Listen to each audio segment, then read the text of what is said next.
Hello everyone and welcome back to Diagnostics 254. Today we are doing something a little different. We are getting under the hood literally. If you have ever driven a car and thought, okay, I press the gas and somehow the wheels turn. I never really questioned what happened in between. This episode is for you. No jargon overload, no engineering degree required. By the end of this, you are going to understand exactly how a car moves from the engine all the way to the wheels touching the road. Now, let's start with the easiest way to picture the whole system. Think of a car like a human body. The engine is the heart. It's the thing that actually produces the power. Just like your heart pumps blood to keep you going, the transmission or gearbox is like your muscle. It takes the power and sends it where it is needed. The wheels and tires are your feet. They are the only part of the car that is actually touching the ground. Steering is your hands, controlling direction, suspension is your knees, soaking up the bumps so you don't feel every crack in the road, and brakes. Think of digging think of digging your heels into the ground to stop your momentum. Keep that body analogy in your head because we're going to come back to it a few times. Now, before we get into the mechanical stuff, let's clear up a term you'll hear a lot: light vehicle. A light vehicle is basically anything under 3 tons when fully loaded. So, we are talking about cars, SUVs, pickups, vans, minibuses, people carriers, and so on and so forth. Here's a little fun fact: most vans and people carriers aren't some totally different machines. They are literally just cars with bigger bodies bolted on. Once you're inside that category, a car, an SUV, or whatever, engineers don't think about every single nut. So here's a fun fact again. So if you think of a vehicle as just nuts and bolts, it's going to take a long time for you to understand it. So we engineers and any other person outside there, mechanic or somebody who is working on a vehicle, tend to understand vehicles in terms of systems. A system is just a set of parts that all work together to do one job. So you've got a steering system, a braking system, a suspension system, an engine system. Keeping that in mind might take you everything else in this episode uh, to click in one place. Let's talk about how power actually moves through a car, and we'll use the classic old school layout to explain it because it's easier to visualize. We have the front engine, the rear wheel drive. So the power is born up front in the engine. It goes into the gearbox, which controls how much of that power gets sent out at what speed. Then it travels down a long shaft that lands underneath the car. That is called the propeller shaft. And all the way to the back, where it hits the rear differential and finally spins the rear wheels. That's the whole journey front to back. We'll come back to a couple of these parts, the differential especially, because there are some things really clever happening inside there. But first, let's talk about the parts you can actually see and touch: the wheels and tires. A quick distinction: a wheel and a tire are not the same thing. Even though people use these words interchangeably, And this is important because we are going to be speaking of them later with the classic jargon. Kama wewe ni Mkenya unaelewa. The wheel is the metal part, usually steel or an aluminum alloy. The tire is the rubber air-filled part that laps around it, and it actually touches the road. Tires are doing a lot of work. 4 jobs actually. They carry the car weight, that is number one. 2, they grip the road. They help the car to actually move, and they soak up small bumps before those bumps even reach your suspension. So you're going to understand what the suspension is later. Without tires, the car has no grip at all, and every bump in the road turns into a jolt. Honestly, the easiest way to think about tires is just as your shoes. That's the easiest way, by the way. You don't, or you wouldn't learn a marathon barefoot, or a car without tires. It can't even go anywhere. It's not gonna be comfortable, and we have spoken about it where we've spoken about the grip and also the absorption of those simple shocks that would bring jolt if there won't be the tires. So speaking of comfort, let's communicate about the suspension system that I've told you we're going to get into details or basic details about it, because this is one of those systems you don't notice until it's not there. So suspension sits between the wheels and the body of your car. The whole job of the suspension system is to absorb the bigger bumps in the road. So 2 things happen. Your tire stays in contact with the road surface, and you and the passengers, you don't feel like you're being thrown around. So yeah, that's the word. Here's a difference. Imagine a car with no suspension hitting a pothole. The whole car just jump violently. Everything inside gets rattled. A classic example is somebody who, kama ushai panda gari ya punda, you're going to understand what happens in there. There's nothing like suspension. It's just the carrier and the road wheels. Nothing more, nothing else. So now imagine a car with suspension hitting the same pothole. A spring inside the suspension compression absorbs that shock, and the car and everyone inside it barely feels it. That's the entire value of the suspension in one sentence. It turns a violent jolt into a smooth compression.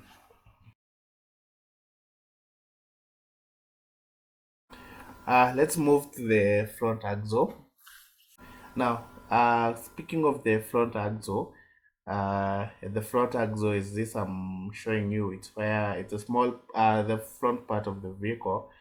And here things get a little more interesting, especially if you're comparing an older car with a modern one. The front axle has 3 jobs. It carries the front wheels, it supports weight of the vehicle, and it lets the car actually steer. In older vehicles, you'd typically find a solid axle connecting both front wheels along with the leaf springs and kingpins. So don't worry about all that jargon. You're going to understand them slowly by slowly. The keyword is solid, and it's one of the rigid piece connecting the left and right road wheel.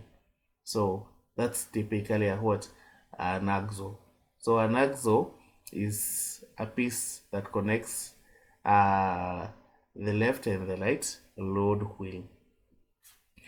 So modern vehicles use something called independent front suspension, or the IFS, if you want to shorten it.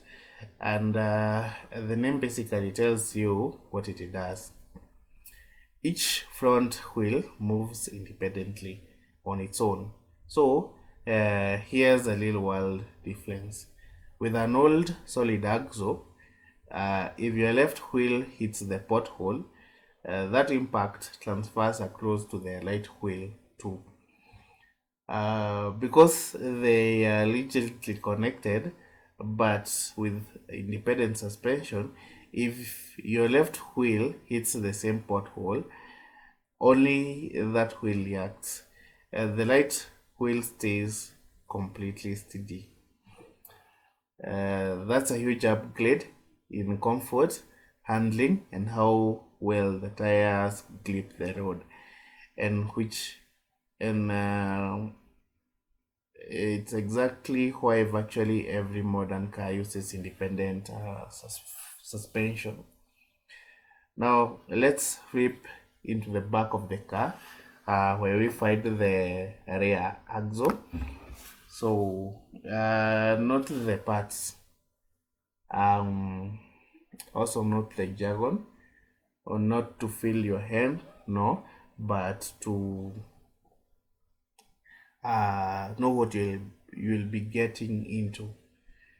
So the rear axle carries the rear wheels and support the back half of the vehicle weight.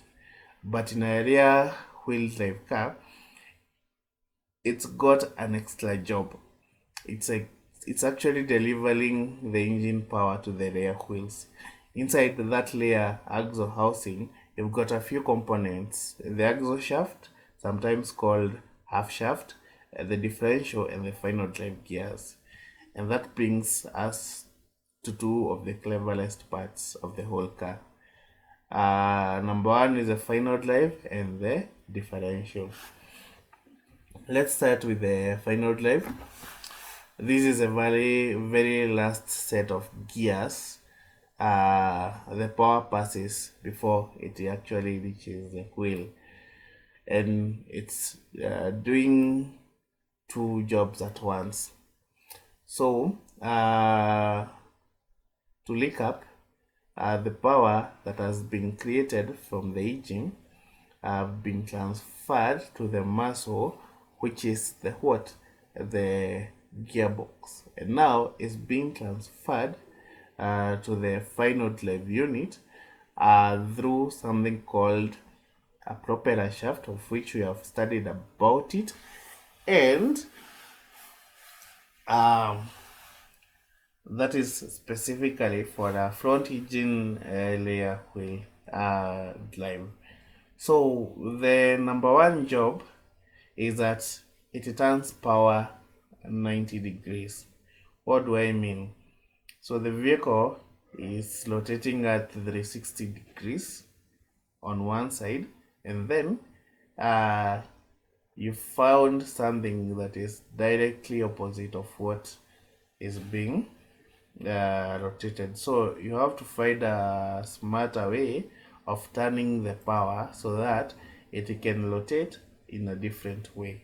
So the engine is sending power forward and backward through the propeller shaft, but the wheels need to spin sideways, rotating around an axle. So the final drive is what redirects that power, turning it full 90 degrees so it can actually spin the wheel.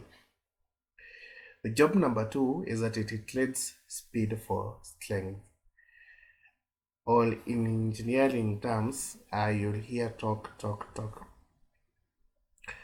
Torque is rotary strength or rotary power, however you are going to understand it. Okay, your engine might be spinning at say 1000 revolutions per minute, what they call RPM. Okay, that's incredibly fast, but you don't want your wheels spinning that fast. You want them spinning at a manageable speed with a lot of pulling power.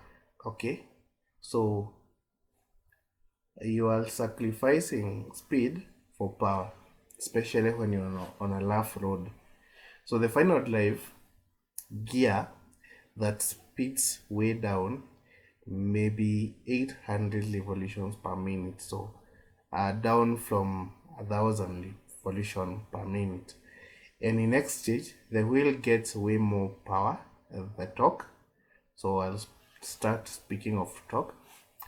More pulling length uh, is produced, and it is the same principle as a low gear on a bicycle. So if you have a mountain bike, you understand what I'm speaking of.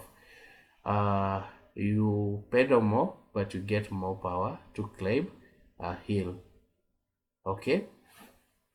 Now, the differential, honestly, this might be one of my favorite parts of the whole car to explain, because it solves a problem most people never think about. And here is the problem. Now, when your car goes around a corner, the outside wheels travels a longer distance than the inside wheel, just because of the geometry of a turn. This means the outside wheel actually needs to spin faster than the inside wheel during that turn. Now, if the both of the wheels were forced to spin exactly the same speed, which would be or which would happen without a differential, you'd get something called a tire slip. Uh, uh, this means faster tire wear, and the car would generally struggle to turn smoothly. So the differential's job is to let the left wheel and the right wheel spin at different speeds while both of them are still receiving power.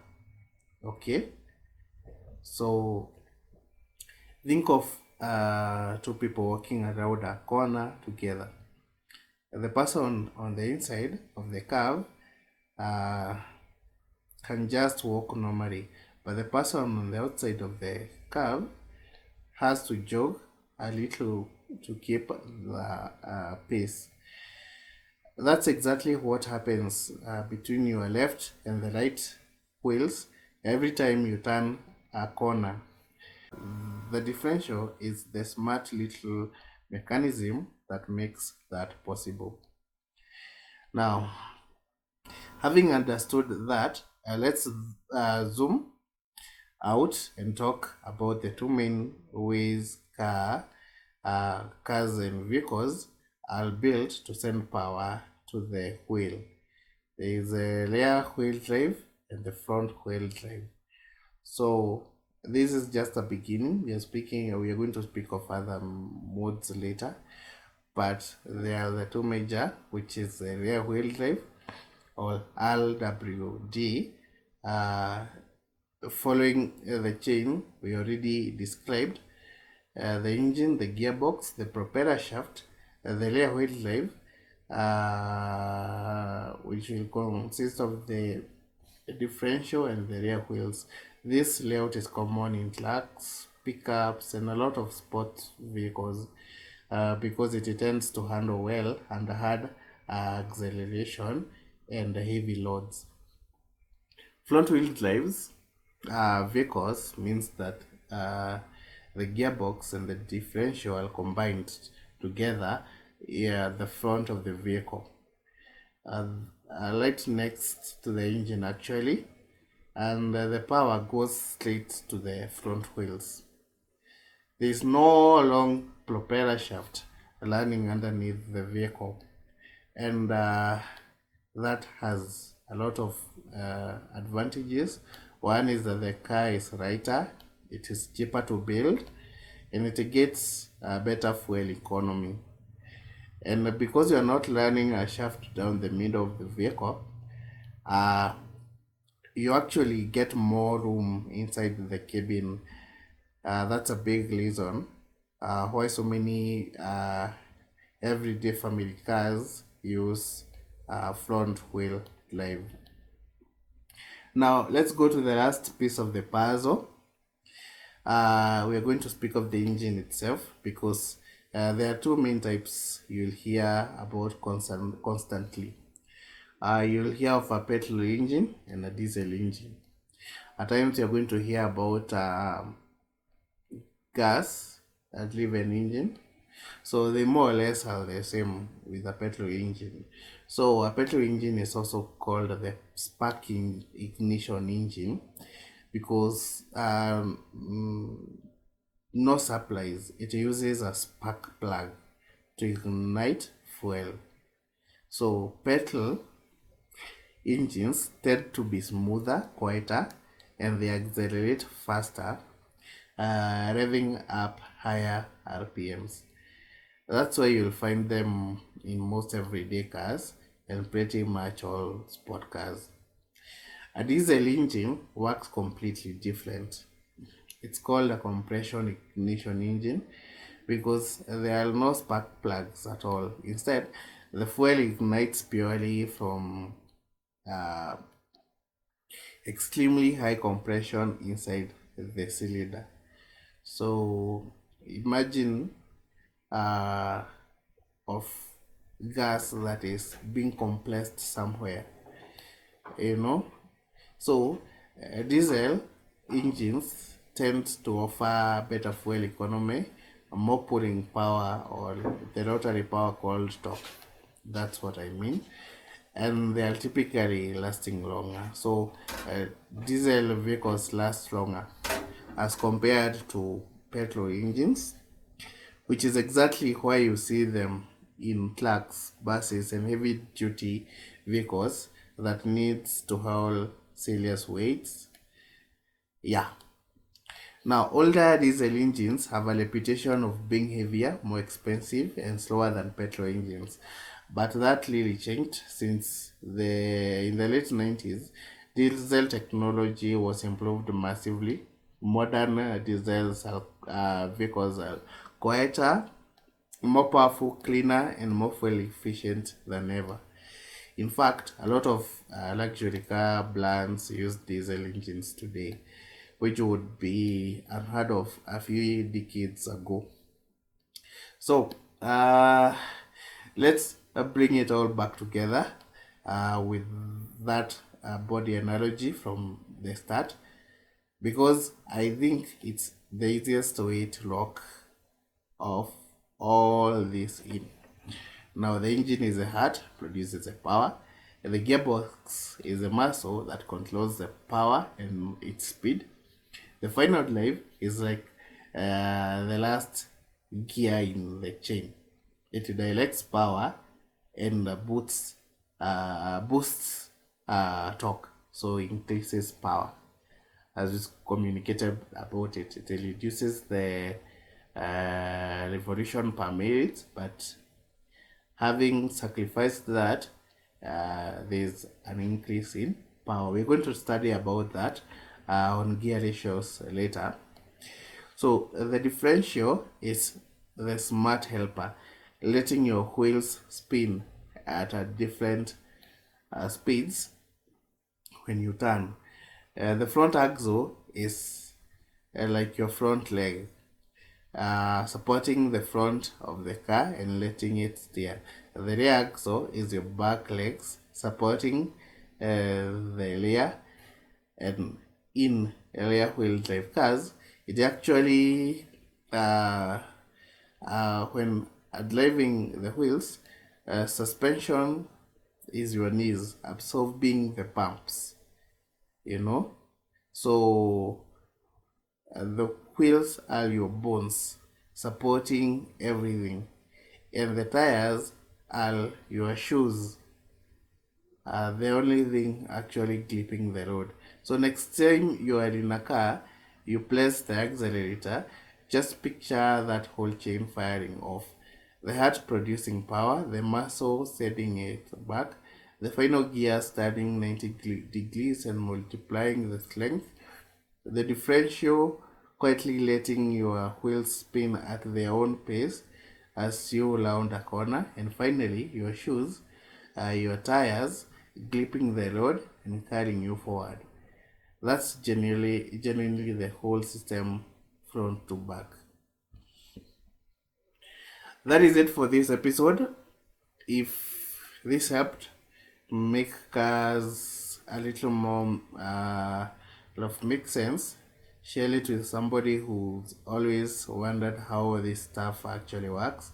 Next time you might dig into brakes and steering in more depth, because there's a lot more going on under the hood. Until then, thanks for listening. I'll catch you in the next one. Thank you so much.